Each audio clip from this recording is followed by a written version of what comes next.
ससुर जी के ऊँची बखरिया बयरिया नाला गए बयरिया नाला गई हो। पियवा छिन एक बेनिया डोलावा गरमी मोरे लागे गरमी मोरे लागई हो।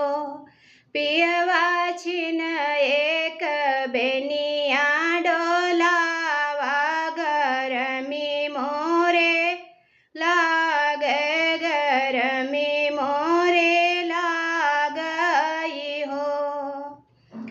मैया मोरी सोवई ओ सरवा बहिनी दरवजवा बहिनी दरवजवाऊ हो। रनिया चुहुर चुहुर बेनिया डोले शरम मोरे लागे शरम मोरे लागई हो। रनिया चुहुर चुहुर बेनिया डोले शरम